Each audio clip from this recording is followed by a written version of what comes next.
some of those moments that he would ask the director. I remember he would ask once Anstey, our director, he would ask like, just show the script and ask, do I have to actually do this?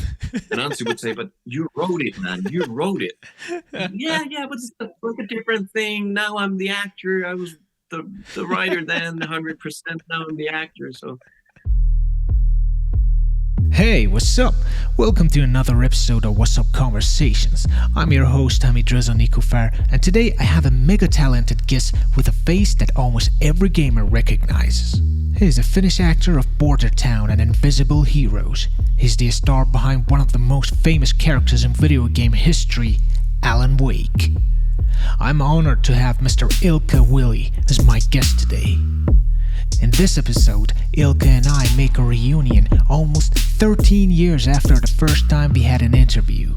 We talk about Ilkka's childhood and his success story, Alan Wake 1 and Alan Wake 2, working with Sam Lake and creating this beloved character with Matthew Peretta.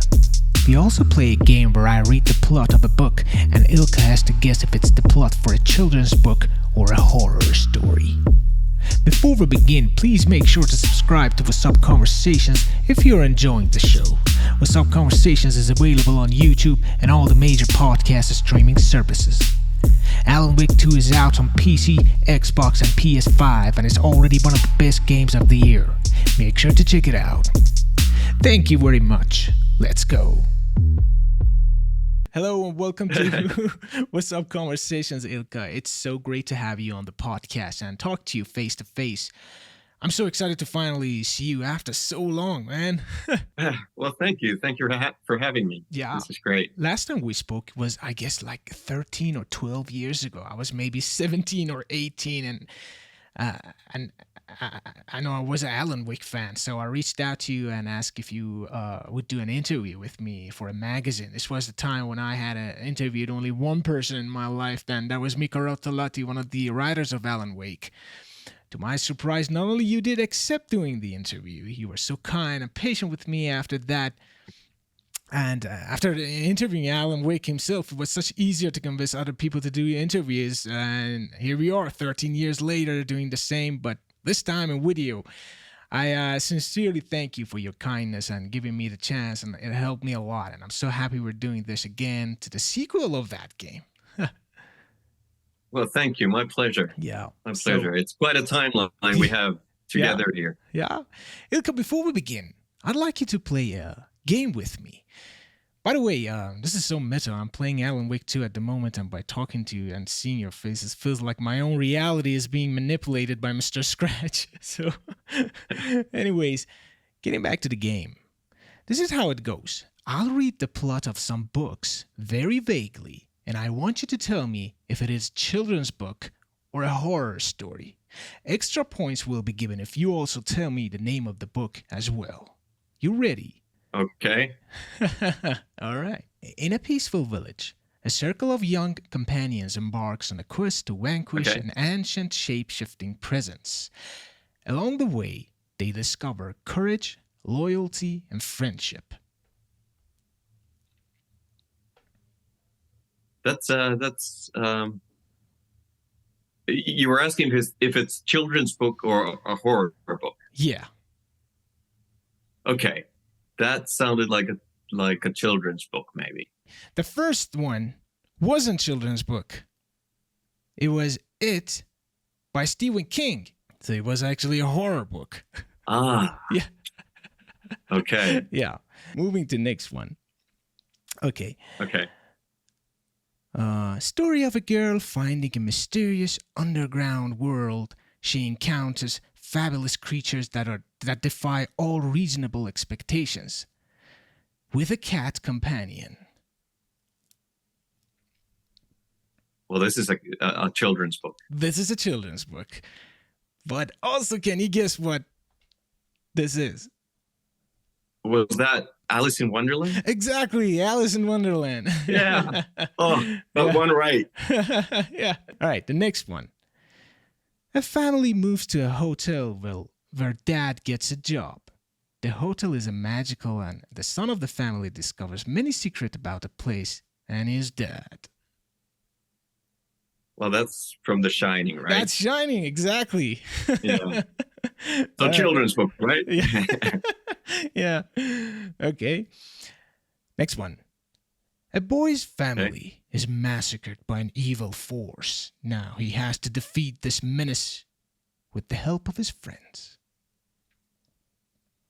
Well, hopefully that's a horror book. I wouldn't read it to my kids.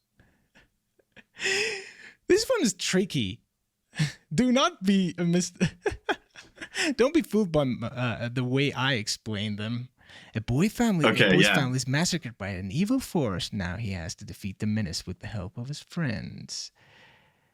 And this is like one of the biggest books ever, biggest book series ever. Harry Potter? Harry Potter. Exactly. Oh, okay, cool. But when you look at the plot, it's really horrific. It is yeah. Very true. It felt like a very menacing beginning, for sure. We're getting close to the end, but here it is, the next one. Okay. The investigation of a prisoner from a mental institution on an island. As the investigation goes further, the line between reality and delusion blurs. Sounds like horror. That's horror. Sounds like a Alan Wake spin-off. Yeah, a bit. The same themes there. Yeah. A little help for you. It was made to a movie by a pretty big director. Yeah, I know, by Scorsese. Yes, Shutter Island. Yeah. Exactly. Yeah, exactly. Just couldn't remember the name of the movie, but yeah. Great. Okay. The next one. A group of allies embarks on a journey to defeat a wild creature and reclaim their hometown and wealth. This one's pretty old. Okay. Group of allies. It's a children's book. Children's book. Going to reclaim their hometown and wealth. And someone's guarding that wealth. I have to admit, no idea what it is. It's a children's book, but it's Hobbit by Tolkien. Obviously. Yeah. It's funny because there are many books that I've actually read, but because I've read them in Finnish, it doesn't sort of ring a bell. Yeah, you know, I understand. It's so different. It's like the language that is your native language. That's the language that sort of the feelings connect to. Exactly. In many ways. So. The last one is pretty hard, and I'm tricking you a little bit, so bear that in mind. Okay. In a peaceful town, a vacation goes horribly wrong. And in this town, they should price the batteries the same as bullets. Yeah, well, that has some echoes of Alan Wake. That is Alan Wake, which is not a book, but an amazing game. Yeah, that was it. Yeah. Great. Okay. Great. Cool. Awesome.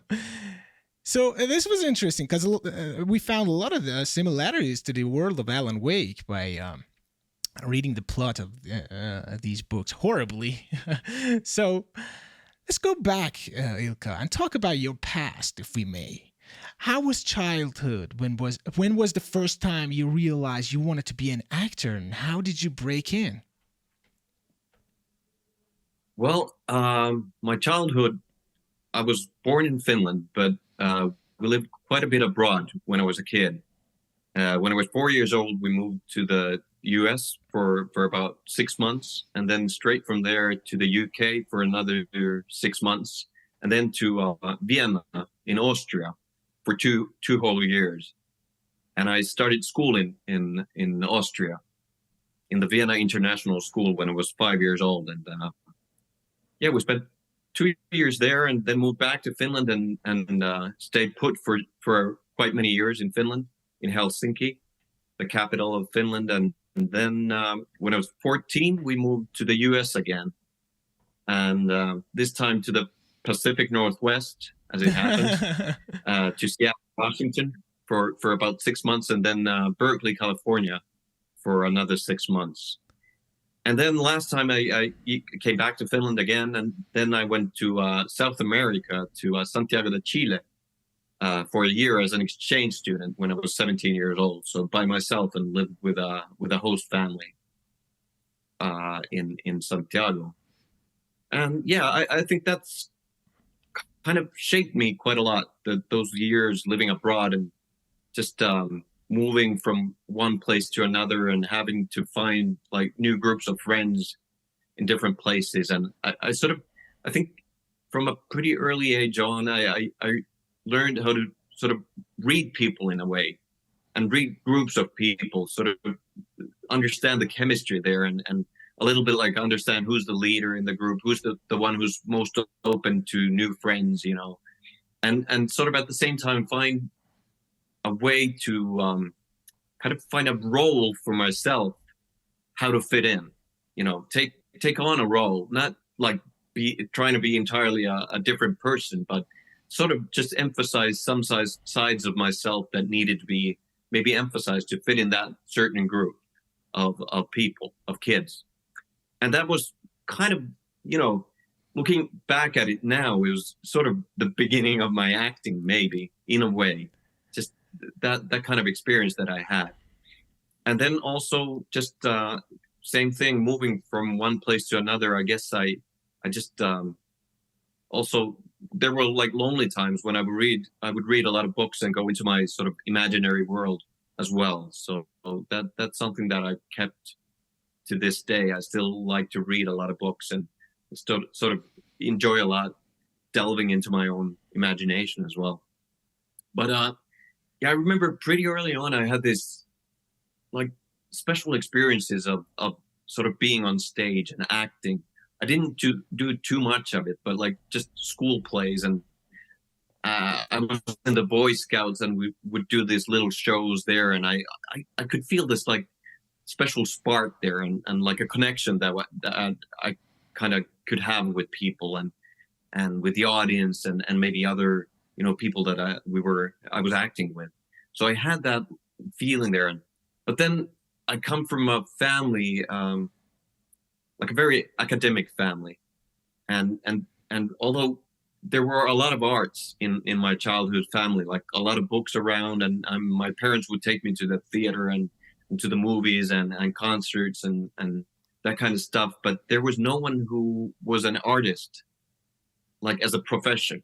So there was no example of acting being like a possibility as a profession. So I didn't think of it that much for that reason, I guess. I was sort of thinking that I would follow my parents' footsteps and maybe have an academic career in something. But yeah. And so I actually, after high school, I applied to the university to study political history, sociology, but didn't get in because I think it was kind of half-assed, like not very, I didn't have my heart in it. And I got to studying journalism, for radio journalism for a year. And then somehow sort of maybe by accident got a job like for the summer at the Finnish broadcasting company, working as a journalist for news, radio news. And I was really young at the time. I was like 21, 22, I guess, at the time. Didn't know too much of the world, I was like just barely keeping my head up, just doing the news. It was hard, but still I kind of managed, I think, because they wanted me to stay, and I ended up staying for almost 3 years, working as a reporter and a newscaster at the Finnish radio. But at the same time, I started doing amateur theater and sort of got that spark, found that spark again, and then just realized that this is something special for me. This is right for me. And was lucky enough to get into an acting school, and then just quit my job at the radio and started studying acting and put all my eggs in that one basket and never looked back. Wow, this is great. I mean, that explains a lot. Exactly that. Since you were being in different places while growing up, you had to kind of like fit in. So maybe it's by studying other people or becoming even other people to be able to do that. And this was like the initiation of your acting skills, probably. And Yeah, maybe. yeah, so Yeah, many that's different how I feel. places. Not like entirely. Sorry, just speaking on topic, but just kind of not, like I said, not changing to a totally different person. Like as always when acting as well, you sort of keep that like a large part of yourself there, of course, because that's something that makes it true and believable.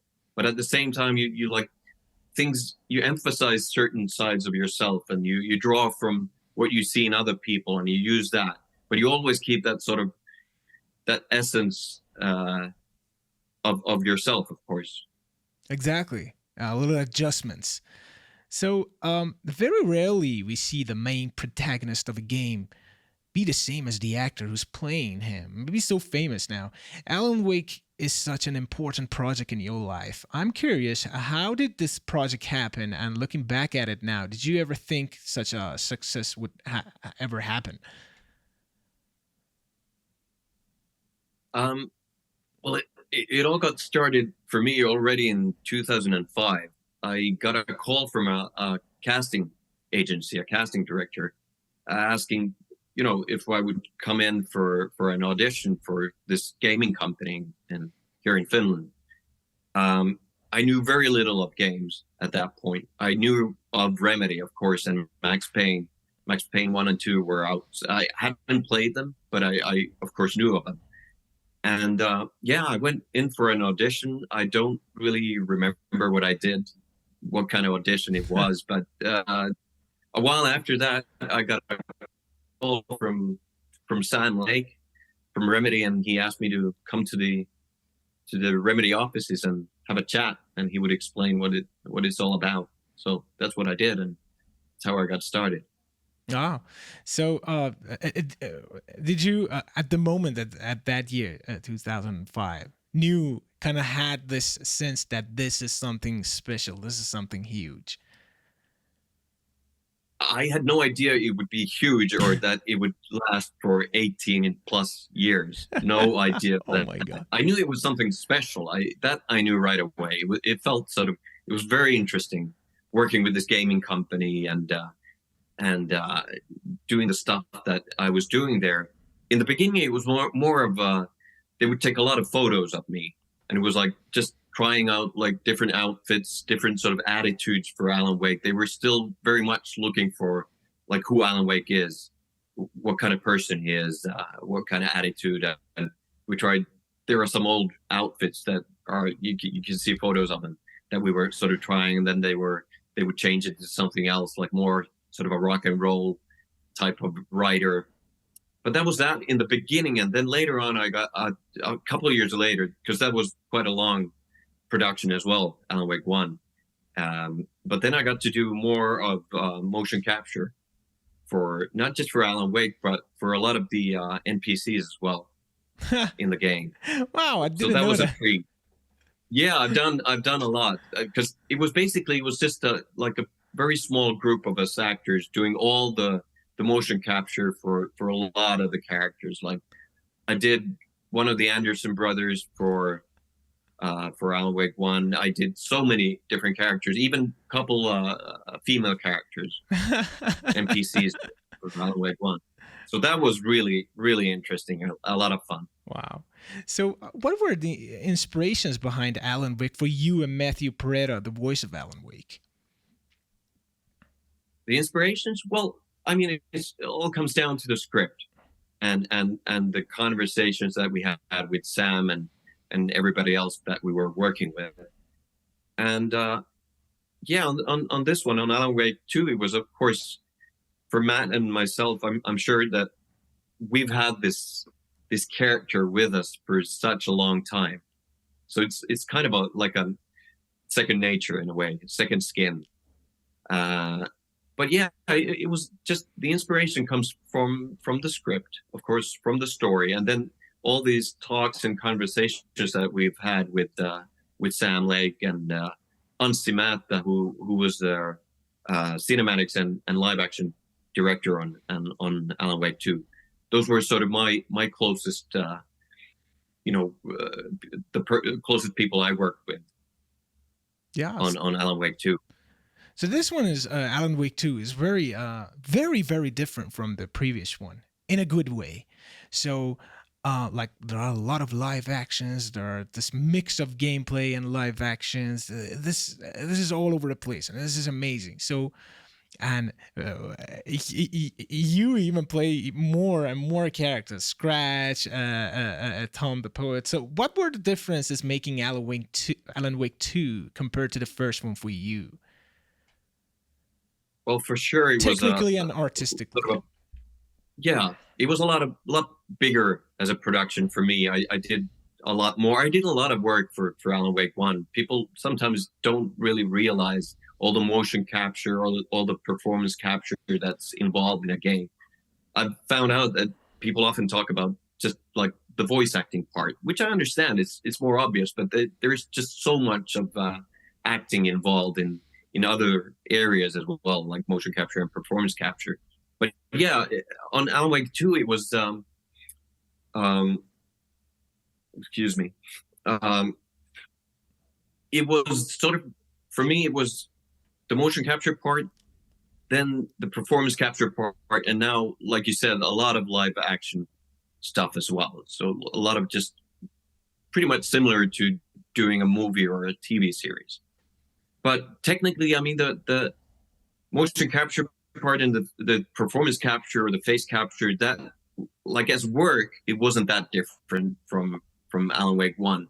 But just that the end result is so different. Like, it's so much better. As anyone who's played the original Alan Wake and now Alan Wake 2 knows, that it's a totally different level.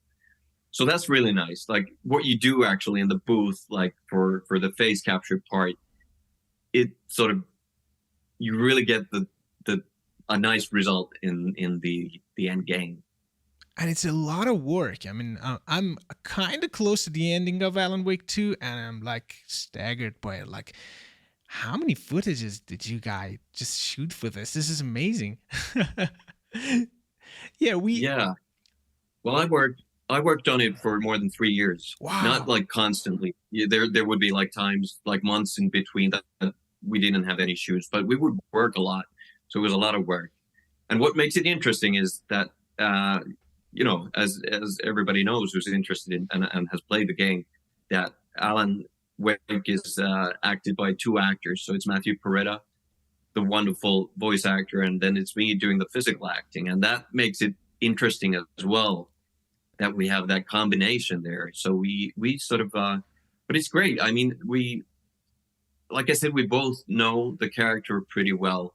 And although we didn't get to be a lot in the same room during production because of COVID and other reasons, it's hard at times. But I think we both sort of have a very common understanding of who Alan Wake is. And then we have these wonderful directors, Ansi and Sam, who are sort of bridging our performances. And I feel that we're very protective of each other's performances with Matt. And we appreciate each other's work very much. So it's a beautiful collaboration. So how does this work? I mean, do Matt first record the voice and you kind of like take it along, or is it vice versa, or is it something dynamic that shifts all the time? Well, it depends a little bit, but like usually on Alan Wake 2, we would do it that way. Depends on what we were doing, of course. If it was live action, I would do the whole thing, and then Matt would dub it afterwards. They would edit it and then dub it.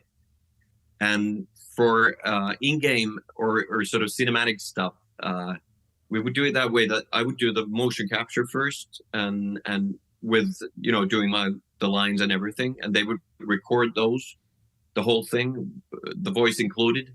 And then Matt would do his work, sort of having that material with a raw edit at that point, and he would have sort of my voice as well, and he would do the lines sort of knowing that material, but of course bringing his own interpretation into it and his own sort of ideas and everything. And then I would get it again, and we would do the face part separately, and I would be in a booth having my own sort of body acting, the motion capture part, and then having Matt's voice acting, and then trying to match those with my own face. Sort of a very complicated and a tricky thing, but I think it works wonderfully in the end. Yeah, it's very interesting because Alan Wake in the stories having multiple character that he has made in his head, and in reality he's been made by like two people, if we say that, visually and the voice and some writers. So it's just never ending loop. So we can't talk about Alan Wake and not mention the creator of it, Mr. Sam Lake. How much has he and his writing, do you think, has changed compared to the first time you started working with him? Well, I think he's always been a great writer, but of course everyone improves. And we were sort of, the idea was to do Alan Wake 2 pretty soon after Alan Wake 1, but obviously it didn't go that way. There were, it was a long time in between, 13 years. So I think that actually, in the end, was like a good thing, because there was, like Sam has said himself, that there were like versions of the game or ideas that early on that changed quite a lot. And I think what we have now is just it's so much better. And I think it's like a result of all that struggle, during those 13 years. And it's just in hindsight, it's easy to say now that this is the way it was supposed to go. Of course, it didn't feel like that during all those years, that there were like false starts and we would like have our hopes up and then it just wouldn't go into production. But now, thinking of it now, I think it's great that it went this way. And Sam, I mean, he's just so good.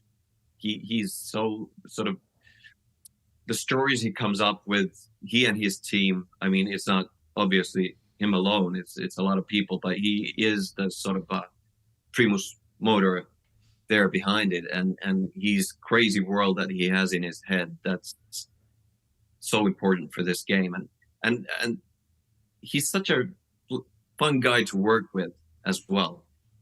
He, in that way, he's the best that you can ask for. That he's the kind of writer and director who has, like, he has all the answers. You can ask him anything, and he will have an answer for you. But he's still always open for new ideas. Like, he never closes himself, and he's always interested in what you think of it. What ideas does this bring to you? Like, let me see them. And so he's just a pleasure to work with. And he's so humble. He's like this rock star of gaming, but he's always so humble. And yeah, I just love him. He's the best. Yeah. Since I was a kid, I was playing the game he has written, and always a fan. So, as a professional actor, Ilkka, what do you think about Sam's acting in Alan Wake 2? It's good. It's good. He doesn't have the easiest job, because Alex Casey having that sort of Max Payne face, exactly, the fringe. So it's not easy to carry that with you. But I was at times almost depressed, because he's this wonderful writer, a great director, great artistic director, and then he turns out to be a very good actor as well. So it's too much for one person, I think, at times. Were you giving him tips about acting? Well, I think I was able especially to help this him kind of acting that you do. Sorry? Especially this kind of acting that you do, because Alex Casey, his voice is someone's different as well. Absolutely. I remember the first time Sam had done his first acting in the face capture that I was explaining earlier, which is pretty tricky stuff. Yeah. So he had done his first sessions in the booth, acting to his own motion capture that was done weeks before, and then having James McCaffrey's voice there, and he was like, "It's so hard." I saw him on the in the hallway at Remedies, and this is so hard, and I was, yes, now you know. I've been doing this for years, and now you know how hard it is. So I was really happy that he got to experience that. Yeah, a writer trapped in his own working. That sounds familiar. Yep, yep. Yeah. And So he had some of those moments that he would ask the director. I remember he would ask once on stage, our director, he would ask, like, just show the script and ask, do I have to actually do this? And Ansi would say, but you wrote it, man. You wrote it. Yeah, but it's like a different thing. Now I'm the actor. I was the writer then, 100%. Now I'm the actor. So, but yeah. This is amazing.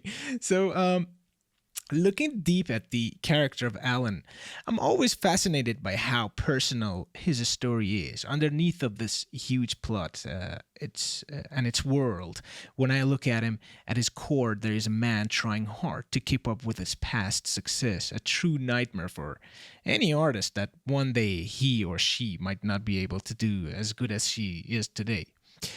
And this struggle, the conflict between work and personal life, becomes so vast that we see this alternate version of ourselves that often becomes cruel to the people we love. So, as well as ourselves. As an artist, how much do you relate to this idea, and how do you separate your life and work in a way that they are in a perfect harmony? It is hard. It is hard. I can very much relate to that. It's sometimes having a job where you sort of delve deep into the imagination, and it's like a passion profession in many ways. It's hard to sort of separate that and the family life. It's not easy, but it's also, if you find a way to get grounded from family life, for example, from your relationship, from friends, kids, that you get to a place where that sort of relaxes you, and they help you to leave that work stuff behind, which I think I have quite successfully sort of managed to do. Then that's a great thing. But it's definitely not easy having something that you like, a job that you love, but that is also very sort of consuming in many ways, and gives you a hard time at times. I mean, all work can be like that. It's not necessarily, I'm not trying to make it super special, but I found it that there are some challenges to it, definitely. So I can understand what, in parts at least, what Alan Wake is going through. Yeah. So, when you look at Alan, what are the things you admire about him, and what do you see as his shortcomings? Well, he is quite sort of short-tempered. I don't know if that's the right word, but yeah. But he gets angry fast. He's very frustrated. He sort of takes himself too seriously at times. Just can't sort of tackle all the problems that he has, and sort of blames other people for his own problems, which is always a big mistake, which I guess all of us do at times. But yeah, he's just, but he really gets a punishment for being like that. Like 13 years in the dark place is quite a punishment for any bad deeds that one might have done. Yeah, he's a very stubborn character. I mean, but what I Yeah, admire about him is that he never gives up. He's always on. that's true. Yeah. That's true, and that's what makes him interesting. He's very flawed. He's not like a perfect hero character at all, which I enjoy as an actor very much. So he has a lot of problems, and he's at times he's being a bit of an asshole. I mean, towards other people, but he's always determined. He does not give up, Yeah. and that's what makes him a hero. exactly. 13 years in the dark place, a lot of us would have just given up, but he doesn't. And that's what makes him a hero. And that's what in part makes him interesting as well, that he has that side. That's why you root for him as well. Yeah, that's why he's relatable. So, okay, let's talk about your favorites, Ilkka. What are some of your favorite movies you watch over and over? Well, I guess one of them, like the obvious choice for me, is Shawshank Redemption. Wow. That's been like a favorite for so long. That's a movie I really enjoy, and I go back to. And now I actually know it's in a cinema, shown in a cinema in Helsinki, end Wow. of this month. So I'll get to see it on the big screen again, Wow. which I haven't for I don't know how many, 15 years at least. So that's pretty great. And then One Flew Over the Cuckoo's Nest is one of those movies that I really like. A lot of the Hitchcock movies, like Rear Window, a lot of them, like just about all of them, which I'll go back to, like oldies, goldies. What is your favorite movie of 2023 by now? I'll have to get back to you on that. I can't. This happens all the time. What has it been for you? For me, I think Ari Aster's "Beau is Afraid" was something great. I don't know if you have seen it or not. Yeah, that one was very great. But Beau is Afraid, I love that. And Alan Wake 2, weirdly, is just like, I mean, it's a movie, it's a game, it's everything. It's a book. It's a combination of. I remember one time I'm gonna butcher this. Sam Lake said something like he was listing all art forms like writing, music, and all that. And at the end, he said, "Well, video games are a combination of all of that. We kind of sculpting character models. We make music. There is writing in it. There is movie making in it, and it is so." This is the pure art. So, and Alan Wake is a great example of that. It's all of those things at the perfection of it. So, yeah, this also my favorite movie and video game of the year are the same project. All right, so yeah, I like that. I like that. Yeah, tell me about your favorite actors that you look up to and draw inspiration from. Well, again, just so many. One that has been for the last few years that I'm always really interested in is Ben Mendelsohn, Australian actor. Oh yeah, I think it's just always really, really great and interesting. And then, damn it, I'm so terrible with names. Apologies. I've had this flu. I know. For 2 weeks. I know. I feel like I'm my so sorry. head is all. No, that's no problem. Just I realize that I'm sort of not getting the names in my head. I'm trying to think of this Swedish, Danish actor that I just saw in David is his first name. I'm so ashamed I can't remember his last name. But I just saw this prison series, like a 6-part prison series, Danish series called The House. I think is probably that's the way it's translated in English. But he was one of the leads in that, and he is just fantastic. He's so good in everything, and he was in. Oh, sorry. Yeah, the names are not coming now. Yeah. So yeah, but there are so many. I mean, I don't have like a favorite actor. I have just so many that I look up to and try to sort of learn from.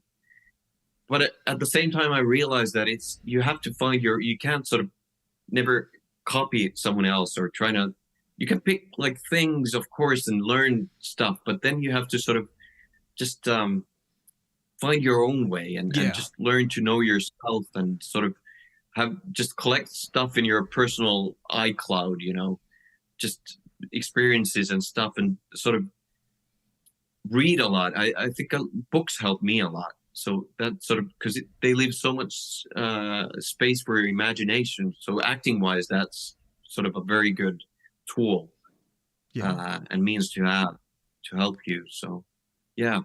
Yeah, I wanted to ask you about advices you have for young and upcoming actors, and you kind of gave me an answer here. But is there any kind of like ultimate advice that you have for people who want to be, hopefully, the next Ilkka Willi? Well, I would say that just keep a very keep a very open mind. Sort of not close any doors. Sort of not say that this is not for me or this is not for me. Especially at an early stage in one's career. Sort of, it's good to do very different sort of things and just trying to learn from everything and be open to all arts. Like trying to use everything. Like go to museums, go to of course go a lot to the theater and see movies, listen to music, just sort of take all the arts in and trying to, like I said, trying to put things in that iCloud where you can sort of then draw from whenever you're doing a job and just get to know yourself and sort of what how do I work, what kind of what helps me to get into these emotions or get me to the right place where I need to be for this certain scene or this certain role or whatever. So just like this great openness for everything, that I think is a clue for most of us.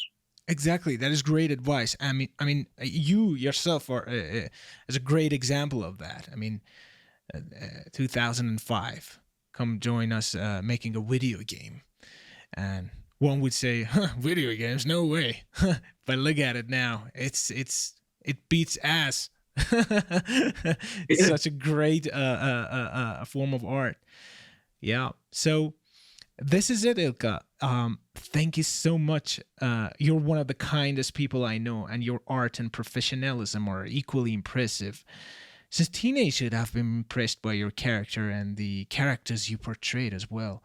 I hope we see each other more, and even when we're old lads, and keep on celebrating your amazing success. Thank you so much, Mr. Willi.